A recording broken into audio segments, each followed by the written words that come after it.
Welcome back to On Defense, the only sports podcast that you should be listening to. I am Scooter Van Gogh, and I'm here with Roman Rubio, and you just probably listened to an hour of me saying a bunch of wrong things. A bunch of things that did not turn out the way I wanted to. You'll get to learn that that tends to happen with me. I will go ahead and say something crazy like LeBron is going to play... LeBron will not play another game in the NBA, and now he will play 20 more years in the NBA. Like that's what happens with me.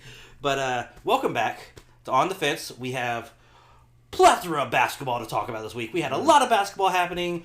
Playoffs, WNBA, draft lottery, Bronny James lying about height. It's all over the place. Yeah, we got a lot to get into. We are excited. So let's just get it kicked off here. We'll start off with the NBA playoffs. Mm-hmm. Last night we saw the Denver Nuggets come back. Did they take the lead last night, or is it just 2-2 now? 3-2. It's 3-2. So they have taken the lead in the series. Which, man, I said it last episode. I thought the Timberwolves were going to play a lot better. I thought Rudy Gobert was going to be new dad energy, ready to bring it, and he's not. I mean, to be fair, he didn't miss a single shot last night. He didn't, no. But played good offensively. But just like who was calling him out? Charles Barkley? Was he the one who was calling him out? That's saying like, how can you be Defensive Player of the Year throughout the regular season, but it always seems like you're a liability? I think Charles Barkley said it. I don't know. One of the TNT guys, I think, said it. Yeah. But yeah, like it's just it's crazy that they can't. It's crazy that he can't stop certain people, but then also he is going against. Yeah, I mean, yeah. I think last night kind of just shows Jokic's greatness. I don't think it's anything that Rudy Gobert did. I think, in a way, how the Timberwolves have been successful for most of the year is they've been using Rudy Gobert as like a free safety down in the paint. Like they mainly, like at least for this series a lot, they had Cat and / Naz Reid going up against Jokic, and Rudy Gobert's being like that backdrop free safety trying to watch Aaron Gordon, who's in the dunker spot, who he's really good at that, just getting that little dish off the side of baseline and dunking it down. But Katz hasn't been helping him out. He's been getting in foul trouble. Katz's best game of the whole series was game 2 when he wasn't there, when Rudy Gobert wasn't there. That was his most efficient offensive game and a great defensive game from the team as a whole. So I don't think it's all Rudy Gobert's fault. I think Jokic last night did what stars are supposed to do, which is, hey, this series might be in the balance if we lose. I'm doing my thing, and it seemed like it was a personal game for him. Not just a star, an MVP. Yeah, three-time MVP. Three-time MVP. Three-time MVP, possible 2-time champion in 4 years with also 3 MVPs. I mean, it's a hell of a 4 years right there. Yeah, I mean, they like I said, they put my foot in my mouth. The Nuggets showed me why they are who they are, why they won last year, and I mean, I'm hoping to see a Game 7. I'm hoping to see the Timberwolves maybe get back to that mentality, but then, anytime I tune in, because I didn't watch either game fully, or any of the 3 games that the Nuggets won fully, but like anytime I did tune in, it just seemed like, I don't know, man, it just, they didn't seem like those dogs that I was seeing in the first 2 games, just as a collective.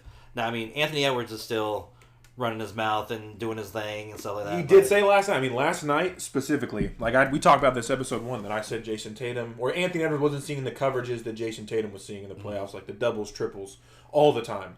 And last night, Anthony Edwards said it after the game.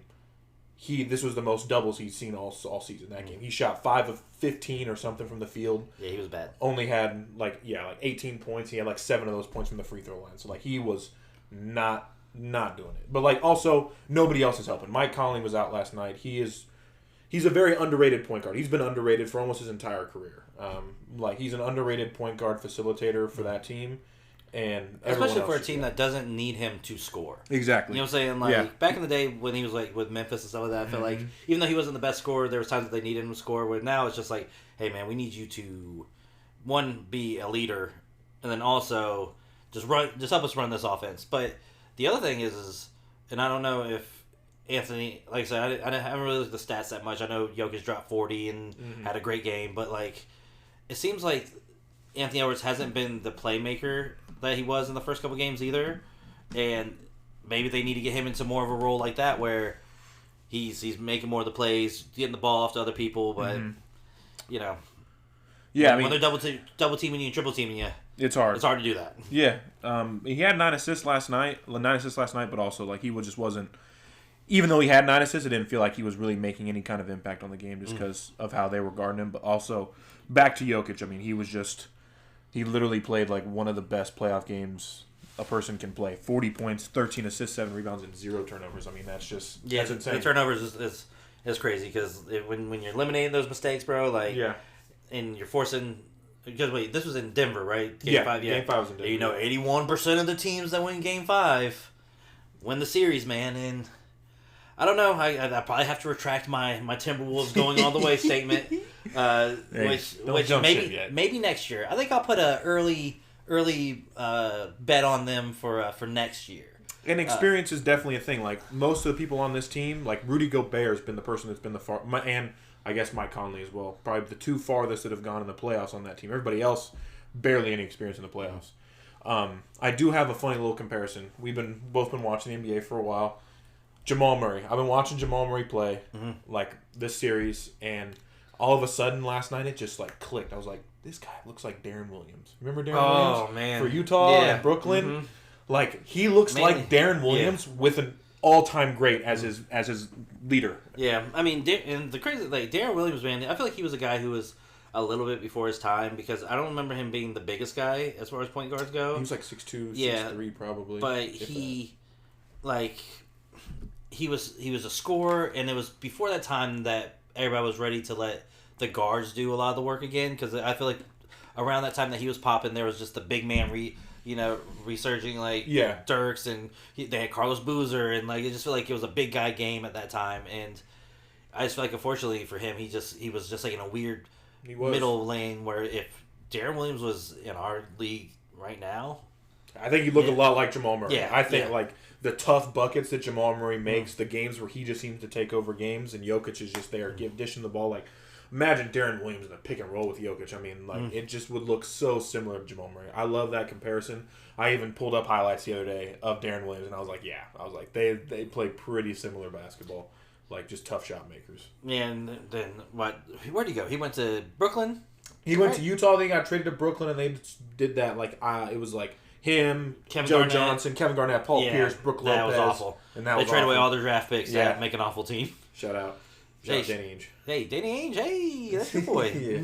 Shout out Danny Ainge. But, okay, so, I mean, Nuggets looking good. Looking like the champs. Yeah. I'm looking like a chump. So let's move on to the... Dallas OKC? Yeah, we'll talk about Dallas OKC. Yeah. Again, another series where I thought OKC was really going to have a much easier time with this. You think, yeah? Yeah, I thought that after the top 2 players for each team, which I would probably say if you're looking at top 2 players, you definitely have Shea and Luka as the top 2 of their respective teams, but then you have Kyrie, who's definitely better than the next Jalen Williams, Chet Holmgren, probably Jalen Williams. Like, but I thought that the roster was deeper. I thought that just even though they haven't much play experience, I thought they played well all year. But one thing that concerns me because I don't watch a lot of OKC basketball, is I think Shai Gilgeous-Alexander is afraid to shoot a 3-pointer. You think? Like, the other day, like, I don't know, like, he shot one 3. He shot 1 3 in the corner. Yeah. He missed it, and, like, the dude can get buckets, but it's like, I don't, like, nowadays, when your team's getting down, and you need that big 3, that 3 that's going to swing it. I feel like that's the difference between Anthony Edwards and Shai Gilgeous-Alexander. Is Anthony Edwards will take that shot. Mm-hmm. He wants to be the guy to hit the shot and make everybody go crazy. And I think Shai is fine with, well, of course, going down and doing what he's very good at, which is creating contact and driving and hitting middies. Game. But I don't know. It makes it where it's like, man, when they need that big shot, for like a 3-point shot, is he always going to have to pass it off? Yeah. Because if so, then like I feel like that's a major flaw in your game, especially in today's NBA, where the guard is supposed to be like, we made fun of Ben Simmons for not wanting to shoot shots. True. You know what I'm saying? Like, then by no means, to be clear, he's by not, no means he's not am I comparing Ben Simmons to Shai Gilgeous-Alexander as far as skill level. I do understand there's a huge difference there, but. I just feel like that kind of. I just see that stat always where. Yeah, he just doesn't. He doesn't shoot a lot of threes. I think he was this year. I'm trying to find out how many attempts he had. I can't find that. He's about 35%. Which isn't bad. Postseason. Not bad, but he doesn't shoot a lot of it. Yeah. But I mean the fact that they won Game 4 is kind of nuts. They should have lost Game 4. The fact that it's tied 2-2 right now, the Dallas Mavericks went 10. It was like 10 for 23 or something from the free throw line, and they lost by 4 points. And then OKC went 23-24. Yeah, but when your best players when your best players are willing to shoot threes over twos, you can kind of come back sometimes without the free throws. You know what I'm saying? Like, because we all know Luka going to jack it up. We all know Kyrie will jack it up. Their entire team, other than the centers, can shoot threes pretty much. Yeah. On the Mavericks. So they're gonna shoot those shots where I just feel like OKC has a taste of that. Chet will shoot them. Joe will shoot them.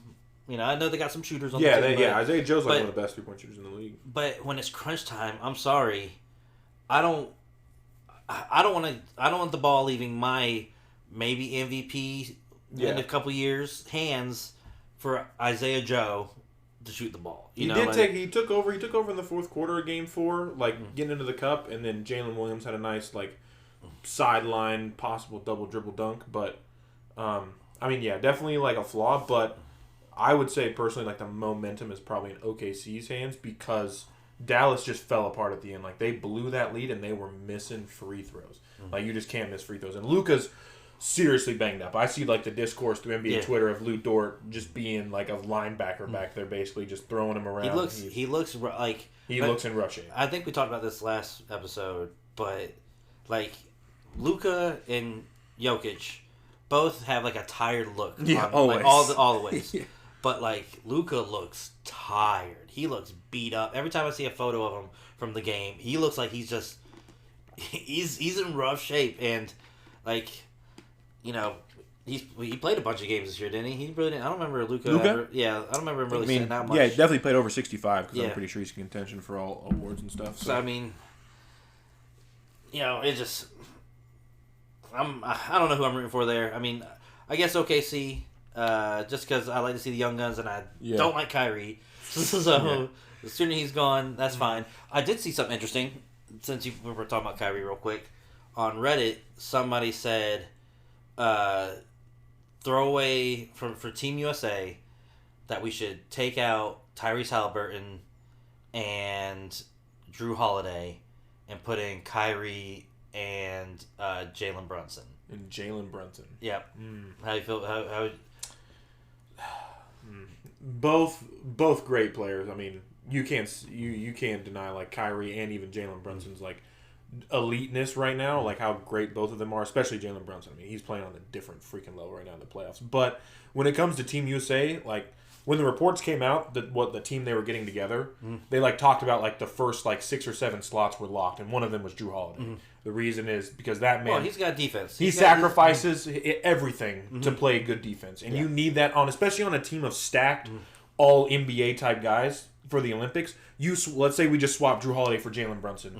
That man he needs the ball in his hands. He needs the ball in his hands. He wants to do some things. Drew Holiday does not need the ball in his hands. He can catch and shoot. He was one of the best corner 3 shooters this year. And then Kyrie, I would love Kyrie. I think Tyrese Halliburton also brings another dynamic. He's a great defensive player and one of the best assist-to-turnover ratios in the entire league. Averaging over 10 assists and I think only 2 turnovers a game. Yeah, and something like that. And the other thing is, because like I said, I forget what Reddit I was on, but they were talking about it, and basically one of the things that I kept seeing brought up, and they made a great point, is if you keep Drew and Tyrese, you can switch on a lot on defense. Where if you bring in Jalen and Kyrie, Jalen's going to get targeted. Yeah, sure. yeah, and Kyrie probably will. You know what I'm saying? Kyrie probably will too. So it was just an interesting thing I saw. Yeah, I was like, oh yeah. It's an interesting discussion.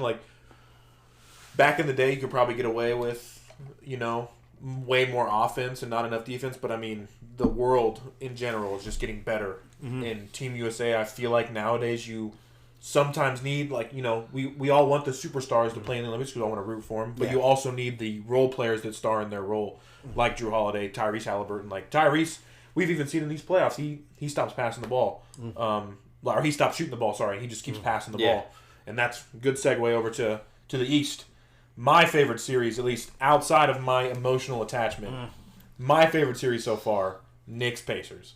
This just feels like 90s basketball. I can say that, but I didn't watch the 90s basketball. But just like the feel of it, that both teams hate each other. Like literally last night, there was like 3 fights throughout the night. Like people chesting up and wanting to get into it. And that's fun basketball. Like they hate each other. And not just that, but the fans hate these teams. Like, these fans hate these teams. And it's fun to see Spike Lee and Tracy Morgan and all of them just getting super, one, let's talk about how surreal that's got to be. You get to be a fan of a team, and since you're famous, you just get to be there. Like people just want you to, like, oh, that'd be great. Yeah. But it's a great series. The one downside I have to say is it just seems like none of the games are competitive. The first 3 were, but the last 2 were really bad. Yeah, the last 2 were like atrocious. Yeah, and that's just the one bad thing is, like, I love it when teams are going at each other and they're clearly hating it, but like it just sucks when one of the teams on either side, it just starts blowing it out, because then it's like sometimes I feel like you just see the other team being like, well, we'll get them next game, and which is cool. It's just a strategy, but I don't know. I think it's been kind of a theme with these playoffs. Like before, like our first episode of the podcast, I would definitely say the more intense, exciting series was Pacers-Knicks, because the first 3 games were a lot closer than almost every other game that was played. Like Timberwolves blew out the Nuggets twice. The Celtics blew out the Cavs, and the Cavs blew out the Celtics. Yeah, like it's been a lot of like not a lot of close games. But then these next 2 games by the Pacers and the Knicks have been just domination on both ends, and it's tough to say where the series is heading. But I love this series so much because this is just the perfect series that encapsulates. Yeah, encapsulates. Right. Yeah, like fit in the NBA and how you're a great player, but if you don't have a good fit on a team, like you're not gonna show your full strengths. Like Jalen Brunson, for example. Knicks or people want to all bash on the Dallas Mavericks. Oh, why didn't you give him this contract? Why didn't you give him that contract?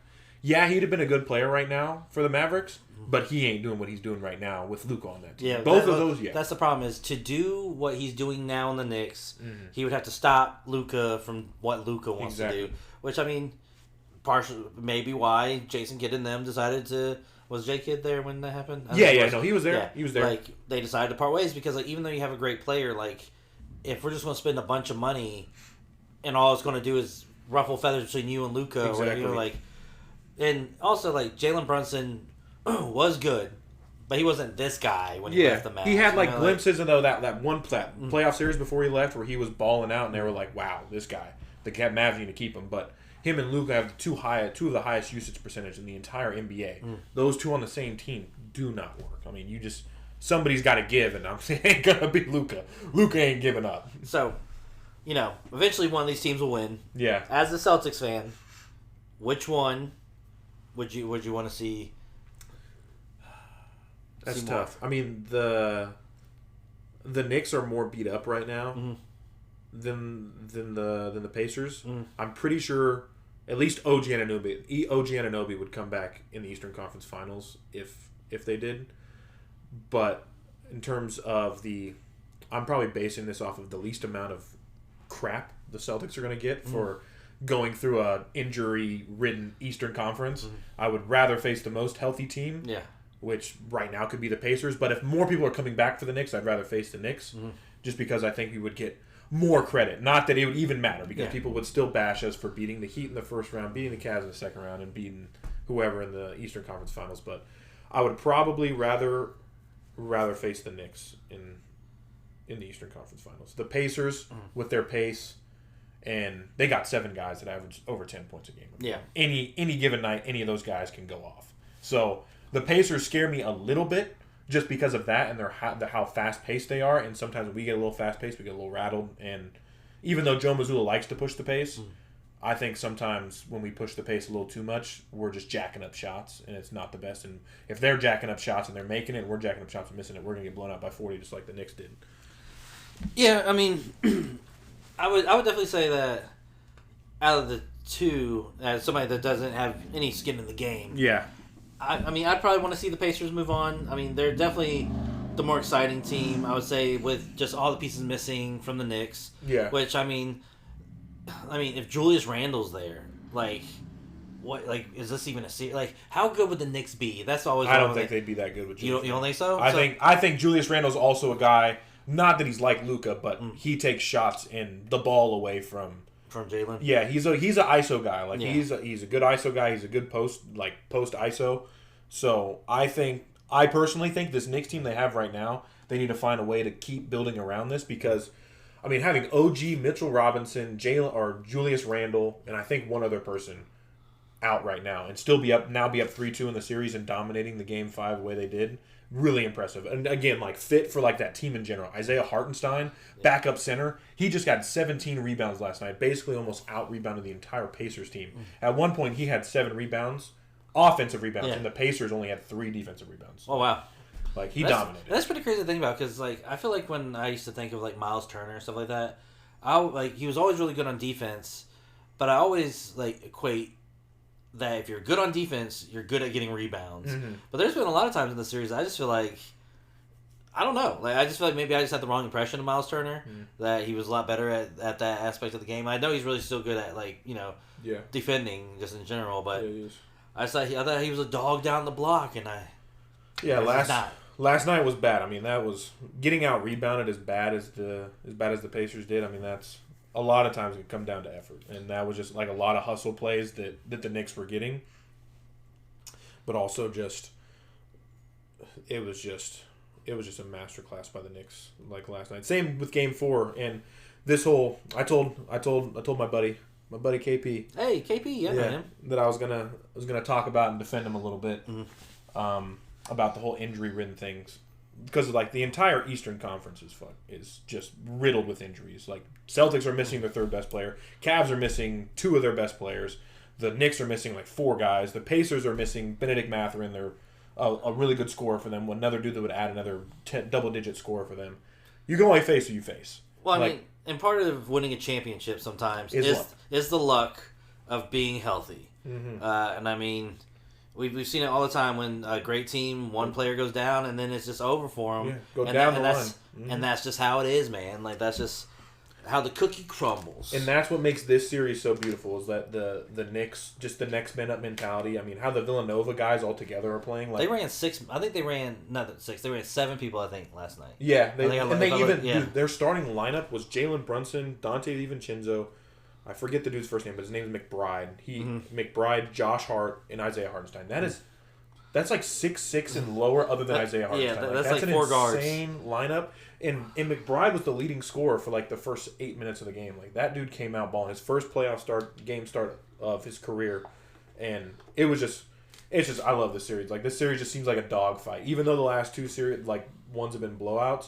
Like Tyrese was talking shit Game 4, people calling him a front runner. And here's Dante DiVincenzo talking shit Game 5 when they're up by 20. I mean, everybody does it. The front runner thing is such a stupid argument. Because, of course you're going to talk shit when you're up. I mean, you're feeling good. You're at home in a Game 4 in the NBA playoffs. Yeah, I'm cooking this dude. Yeah, he sucks. What I like, because you're right, like getting up by a lot means it's much easier to talk crap. Yeah. We've all done it. In a game, any type of video game, you're wrecking some kid, and that's when you're like, "Oh, get good, what a save!" All the time. All that stuff. And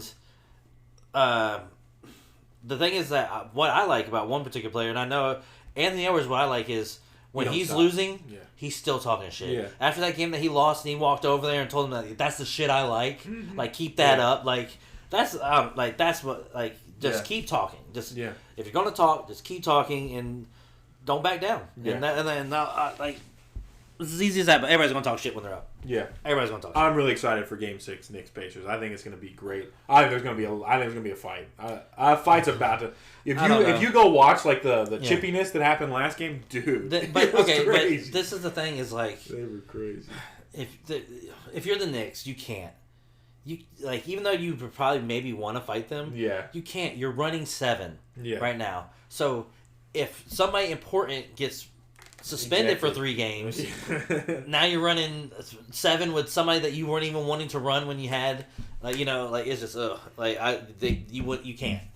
You can't. So I don't think it will happen. I think hopefully they will be professional enough to understand what's at risk.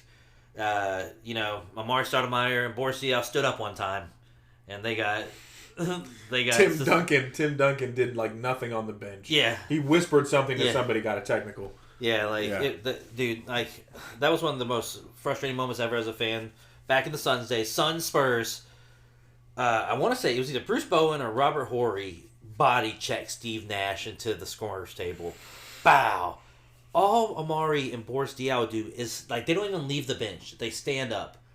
2-game suspension for both of them because for the intention of them getting up made it feel like that they were going to go do something. And people say this NBA is soft. Yeah, that's soft. Yeah, because that was the year that I think Phoenix could have probably won it. What year was that? 2006, 7? Oh man, I don't remember here. I'll look it up real fast. Let me look it up real quick. Yeah, while you're looking that up, I also think on the Indiana side, fit is a great example as well. Like Tyrese Halliburton, when he's been able to do with this team. Aaron Nesmith, shout out to my guy, drafted by the Celtics. What a guy! What a hustle guy! What a shooter! I mean, he never worked out for the Celtics, but I mean, he's such a great role player. So great for what they do. He's the best defender that they have for Jalen Brunson, that's for sure. Him and T.J. McConnell. Shout out T.J. McConnell as well. Dude's playing like a dog. This video was back from 2007, so I'm gonna guess back in 2007. Yeah, 2007 playoffs. Yeah, and that was the year. That was the year the Spurs made it to the NBA Finals, and they swept the Cavs. Yeah, because I think this might have been the conference finals right here. Boom, checks my boy. He sells it a little bit, but look, there's Barboza. He's up. No, but there's Sean Marion. Yeah, but they just literally stand up, and it's like, damn, that's a check, dude. Yeah, he checked him, like. They checked him. Steve should have had a title. He should have had a title, man. Reminiscing. Yeah, it's hard. But anyway, so we'll move on to your series. Yeah. The series of just I don't know what the Cavs are going to do. Yeah. If Donovan Mitchell's not there running around trying to score 80 points. I got a hot take on the Cavs. I got a hot take. I think the Cavs are a good team. Fully healthy, they're a good team. I mean, they're second. They're the fourth seed. Yeah, you're saying like they're second round of playoffs. Like they're a good team. They are a good team. How they played in Game 4 without Donovan Mitchell makes me think a little bit. It was not that they need Donovan Mitchell. Yeah, the score was a lot because I didn't watch it because I don't want to watch the Celtics play a Cavs team without Donovan Mitchell. Yeah, but. The score was surprisingly close every time I would check up on it. It was close the whole game pretty much. I mean, because Max Strus got more shots. Darius Garland finally had a good game, like, altogether. He had, like, 27, 29 points, and he had, I think, close to 10 assists. Nice. Like, he played good because he was the primary guy. He had the ball in his hand most of the times. Evan Mobley has really stepped up since their Game 2 victory. Like, he's played pretty well. He could have gotten one more rebound. He could have got one more rebound for the fellas at home that bet on him to get 10 rebounds. He could have got one more. All right, because I had a parlay that I missed because Evan Mobley got 9 rebounds instead of 10. We'll get to your parlays. But I mean, yeah, I think the Cavs are a good team. I think apparently Donovan, like, there's the Lakers and there's another team, I think Brooklyn, that's already has like a trade offer ready for the Cavs to offer for Donovan Mitchell because nobody thinks he's going to sign an extension this summer with the Cavs and he's going to leave, so they're going to try and trade him. What if LeBron goes back to Cleveland? That's what people are speculating because he was at the game. Yeah. He was at Game 4. People are speculating. Last time he did that, he was with the Heat. He went to Zadrunas Ilgauskas' retirement ceremony, and then 4 months later, he was part of the Cavs. So people were speculating. Look, he goes to Cleveland. He sees a young man running around, trying just to bring Cleveland pride, doing it all by himself, and he says, "That reminds me of somebody." And all I wanted was a little bit of help back then. So maybe he comes back from Cleveland. Because I don't think he's having a good time in LA anymore. I don't think. I think the allure of being a Laker. You think? Yeah, I think so. I think. Well, he's ran all the resources dry. Yeah. Like all the draft picks are gone, right? Like they traded. They got a couple more. But this year they got it. Well, now that this year's come, like this next year's coming, they have another draft pick that they can use and trade. But I don't know. It just.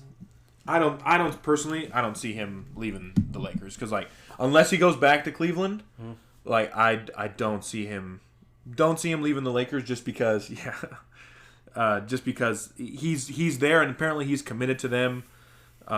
He wants to bring another title. Like, he wants to be known as, like, you know, even though he already won a title, he wants to win another title and be known as one of the greats that brought multiple titles to the franchise. I don't think he personally is, because anywhere else feels like he might have to kind of start over.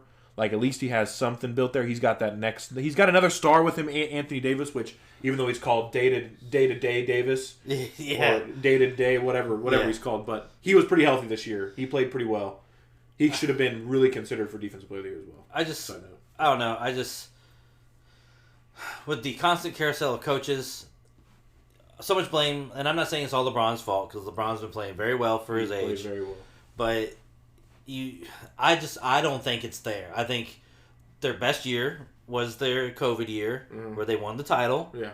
And I think that's the best they'll ever get there. I think that's the best they'll ever get. I mean, unless they can trade for Donovan Mitchell. Which, to be fair, is an NBA championship. Yeah. So it's not like I'm saying he's awful. Put an asterisk on all you want. Yeah, still championship. But it's a championship that, I don't know, like, do they get Donovan Mitchell? Or, like, okay, so would LeBron rather have Donovan Mitchell come over and play on the team that he's playing with in Los Angeles, or would LeBron rather go play with the team that Donovan's playing in Cleveland? Because, I mean, that is a much better team in Cleveland than it is in Los Angeles. It is, but I don't think the fit's there. I think Darius Garland and Donovan Mitchell with LeBron James, I don't know if that's a good fit. Isaiah Okoro. Yeah. He's a defensive player, but he's improved from three, but he struggled from three. Jared Allen can't stretch the floor. Evan Mobley's like Donovan Mitchell and Evan Mobley are your two shining stars right there. I say you have to get rid of most of them, because Darius Garland's going to be put down as a spot-up shooter in the corner, and that's just not Darius Garland. For a year. He would be for a year. Like, or two at tops. Like, unless the Cavs draft Bronny, and now you have Bronny, LeBron, Donovan Mitchell, Evan Mobley, and Jared Allen starting. And, Bronny, man, dominate the G League. If LeBron... There's no way a team drafts Bronny, because there's gonna be so much eyes on him. There's no way a team drafts Bronny and then immediately sends him to the G League. No, most definitely, because that's gonna boost some G League. That's gonna sell out some arenas for the G League. Like, that's a lot. That's a big name coming to the G League. But it's also a big name coming to your team. Yeah, to the NBA. But if he's not producing, then then the hype dies down. But if he goes to the G League and he's doing things in the G League, I mean, that's. Ooh, but what looks worse? Bronny being bad in the NBA and getting sent down to the G League, or Bronny being good in the G League and then coming up and then being bad in the NBA? So I think being good in the G League than being brought up, I think at least first year doesn't look that bad. It's his first year. Obviously, he's not going to come in and do exactly what he's doing in the G League, but I think most people are seeing him as like a prospect, because he's 19 years old. Yeah, so I'm sorry, like, I just don't. I don't think Bronny's going to be that good. I think if now I do think there might have been some stuff going on with USC basketball. Mm-hmm. I feel like maybe they were holding him back a little bit because of the heart stuff. But, like, I don't know, like, 5 points a game. I'll be lenient. We'll round up 5 points a game. 6'4", now 6'3". You're losing height year by year. Next year you'll be 5'10". I mean, it's not looking good for Bronny. I mean, when you're losing height like that, it's not looking good for your NBA career. And I don't know, like, I think he'll be fun. Whatever happens with LeBron going to whatever team will be fun if a father and son play together. That would be awesome. Too bad Michael Jordan's son sucked. Yeah. But really sucked. Yeah. But couldn't even average 5 points a game in college. Did he? I don't know. Let's see. The one that played for USF. USF. I thought he only averaged like 2 points a game. Let's see here. And then he went to try to be like a doctor or something. Well, hey. Good for him. Yeah, I don't know. Some would say being a doctor is a little bit more important. All right, here we go. Jeffrey Michael Jordan. Born 1988. Let's see here. But I'm gonna come to the defense of Bronny a little bit here. Everyone harps on him on his 5 points a game in college, let's back up a couple years. There's this guy on the Denver Nuggets, NBA champion, Peyton Watson, who averaged 3.3 points per game in college, and he was drafted 30th overall in the draft the following year. He was a freshman. He freshman year went to, obviously, this man's a little different. He's 6'8". He's got a long wingspan. Like, he's a defensive guy. I think Bronny can go to the G League, develop. He's 19 years old. He's only going to get taller. He's not going to get any shorter. Hopefully he gets to like 6'2", 6'3". But, I mean, I believe like his ceiling, like he could be a really good role player. Like, I think he could develop a 3-point shot.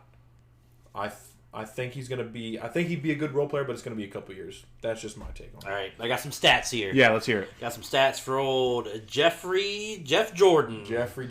Jeff Jordan. So, his freshman year, he actually played for the University of Illinois. Yeah. That was a game that Michael Jordan went to. I remember seeing that on ESPN. Yeah, he didn't do well. Let's see, where's your points at the end? It's going to be all the way at the end. He averaged 0.4 points his freshman year. Mm-hmm. His most... No, that's personal fouls. Yeah. Oh, wait, no. He averaged 1 point his freshman year. Mm. Hey, his first year at UCF, he averaged 15. Oh, wow. And then I don't know what happened because the next year he averaged 2.7. So, like, let's see here. So, he had 2 senior years. He played... Okay. So, at UCF, his first year, he played 2 games, started 2 games, had 29 minutes a game. And scored 15 points? Yeah, scored 15 points. So he only played 2 games the year he scored 15 points. And then the next year, he played in 13 games, but only started 1, had 8 less minutes a game.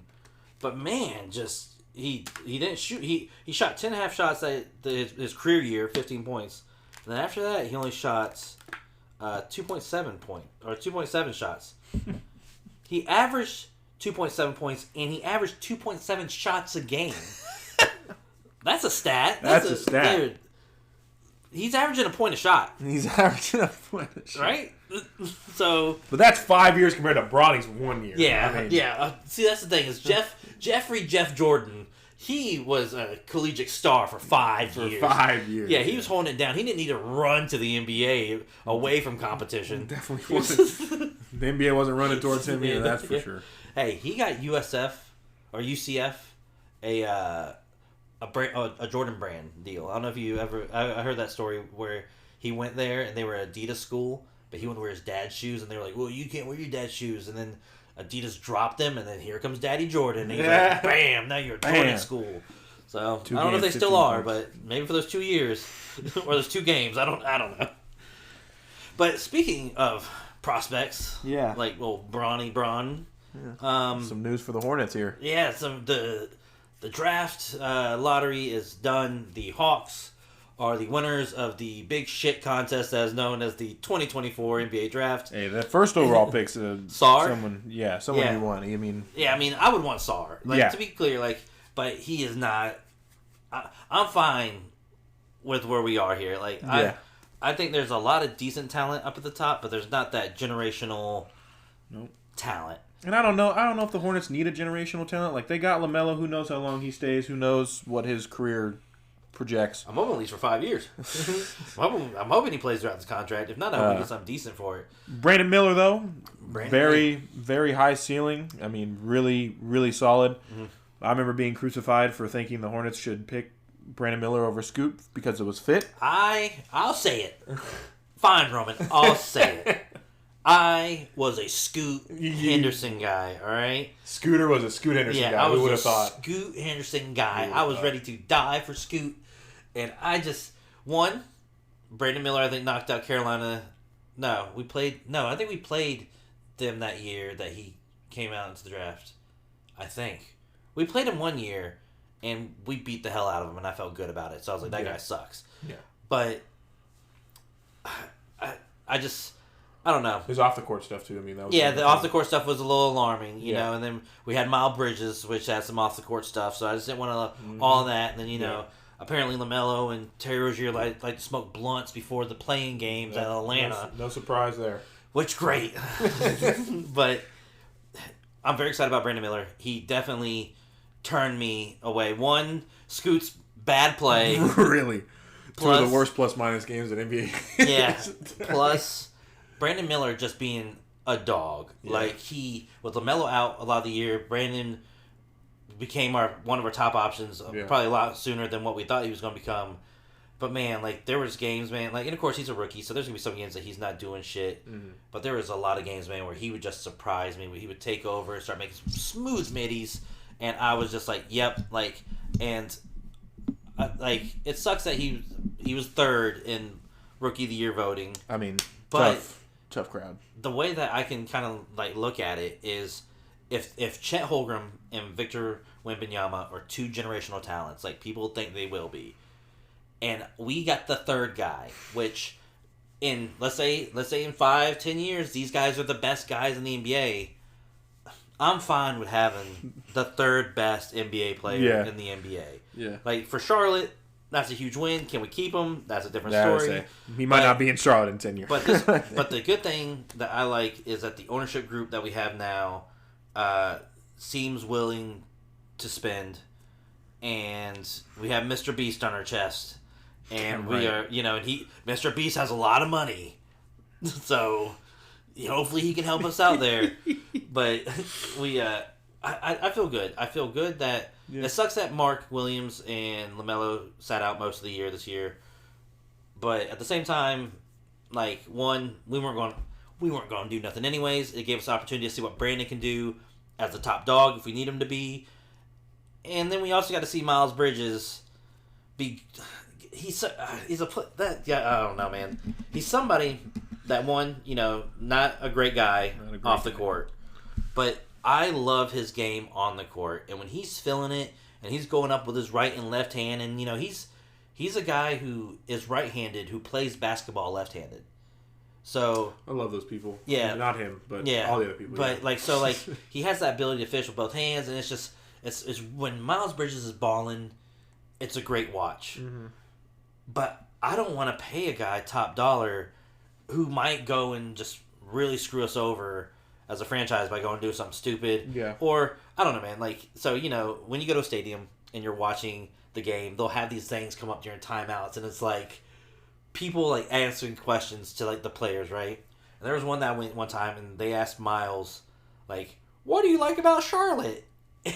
And you could tell it killed him to be like, "Yeah, man, Charlotte's a good little city." He called Charlotte a good little city, and I just felt like that man hates it here. Mm-hmm. Like Kimba would always talk about how much he loves Charlotte and how even though it was not the biggest city, it was big enough, but he felt like he could walk around and not be bothered and just live a life.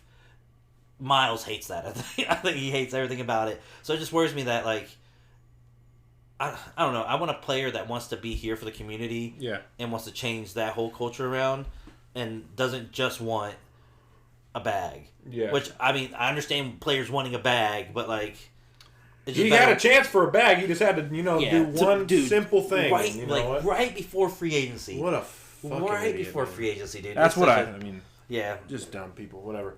But yeah, he's free agent this year. I'm pretty sure, right? Yeah, which we've been in talks with him, but apparently Detroit really wants him. Yeah, he's from Detroit, so I feel like he might want to go home. If you want to go play for, I don't know, man. It sickens me to know that that's where you want to go. You want to go play for that franchise, but maybe they'll get something better out of him. The Mavs got a lot better out of PJ Washington than what we have. He's actually playing like he wants to play, but he was always good for you guys, but he was just he always put up some nice stats, but then was just like, oh, we lost by 20. That doesn't mean anything. Yeah. So now he's putting up pretty good stats, and they're in the playoffs. But then also being praised for his defense and stuff like that, which I felt like he just didn't do a lot of. But if you're playing for a loser, y'all played him at center too for a lot of it, and he doesn't have to play center right here. So he can play if he needs to, but he doesn't have. I felt like when you guys weren't playing Mark Williams, what was it last year, right? He was playing center a lot. Yeah, and it was like, why? Why is this guy playing center? Because we literally don't have center talent, bro. Yeah. Which I'm hoping. Speaking of center talent, prospects you're interested in for the 6th pick. I'm really hoping he falls, but every draft seems like everything's crazy. I really like, what's his name? Donovan Clingan, I think is his name. He's the center from UConn. UConn champ. Yep, he's a champ. He's a winner. And he was holding down Zach Edey. And, not like, and I feel like Zach Edey played well in the NCAA championship. Yeah, he did. But his team just wasn't up to snuff to what UConn was, and UConn is just a team of dogs. Yeah. I wouldn't mind Stephen Castle from UConn either. Stephen Castle, yeah. I feel like if we were to lose Miles Bridges and we got Stephen Castles, like we could move Brandon to the small forward spot and then run I'm sorry. I thought I heard something. I'm going crazy. You're good. But cut this out. Yeah. No. We keep it live. We keep it live here. That's the thing about On Defense. Okay, we're real. Okay, but we can move Brandon down to the small forward. We can put him as shooting guard. It's somebody that, because we need somebody that can play defense. I feel like we have a lot of very good offensive players, but I think that where we suck is we don't have that guy that we can like point, like lockdown. Yeah, like Cody Martin was that guy for a while for us. Wait, Cody, right? We got Cody. Caleb went to Miami. Cody was that guy for us for a while, but like he got hurt, and I just don't feel like we paid him, so now maybe he doesn't play as hard anymore. I don't know, but those are the two guys. Two guys from UConn, I'll be happy with. You also got Grant Williams. Yeah, which I've heard we might try to trade. Hey, I mean, so I know you don't like Grant Williams. No, okay, I don't not like Grant Williams. I'm so happy that he shot 22 shots in Game 7 against the Bucks and had like 27 points. Thank you very much for that game, but we are much better without him. Well, we aren't. So when he came to town, I don't know, man. Like and that's the shitty thing about Charlotte basketball. He had some good games. He had some good games. Is that Grant Williams coming into town excites you? Yeah, it excites me. But when him, Davis Bertans, and Mimic, yeah. When they came in, when we traded for them, dude, it was like a breath of fresh air. Like, even though we were losing some games, like, they were competitive. And we had people that, aren't young, so they wanted to win. So they were out there trying to freaking win some games, bro. And that's always exciting to see a team that's, you can see that the guys are actively trying to win. Because sometimes, unfortunately, watching Charlotte basketball a lot, teams get used to losing. And just that drive. I tell you, if you keep Graham, he's gonna give you some entertainment. Like his two most, other than the Game 7, two of his best moments for the Celtics were Donovan Mitchell and the Cavs. It's a tie game. It's a 1-point game, and Donovan Mitchell and him are talking shit. And Grant Williams go to him. He's like, "I'm gonna make them both." He goes to free throw. "I'm gonna make them both." Misses them both. Misses them both. And then the other one, talking shit last year to Jimmy Butler, and the end of the game, and Jimmy Butler just starts, "All right, give me this guy. I'm about to cook him," and he cooks him. Yeah, and we lose the game. Jimmy's one of those guys, man, that I feel like you don't talk shit to. No. Like I don't know if you remember, there was a series years ago. LeBron, I know D Wade was definitely there, but I'm pretty sure LeBron was also there. It was Miami versus Charlotte, and we just got back as the Hornets, and we were like back in the playoffs, and there was a guy who had a purple shirt, and he started talking shit to Dwayne Wade. Yeah. And dude, I love those moments. Dude, Dwayne got mad. You could see he got mad, and it just gave me the ball. Blah, blah, we lost. It was over. And we all blame purple shirt guy. So purple shirt guy, if you're out there, you suck. You should have kept your mouth shut, and we could at least maybe had one playoff victory to our franchise's name. But hey, purple shirt, if you're out there, be sure to download the pod and subscribe, Subscribe. We're going to talk a lot of Charlotte's basketball. We might bring you up a couple times. A lot, purple shirt guy. So, please, purple shirt guy, if you're out there, give us a shout. Hear me. Maybe we'll have you on sometime, purple shirt guy. We can talk about it. Yeah, but, I mean, that's about all the NBA stuff. Oh, yeah. Do you have a... Got a special topic that we want to talk about? What's that? What? WNBA? You want to talk Caitlin Clark? Oh, yeah, I forgot. Yeah, the WNBA, yeah. Yeah. We can definitely talk about the WNBA. I mean, I watched part of a game. That was exciting. Yeah. I saw Caitlin Clark's team getting blown out. Yeah. And then I stopped watching the game. 20 points off of shooting a lot of shots. 10 turnovers. I mean, ooh, if I was a Fever fan? Is it the Fever? Yeah.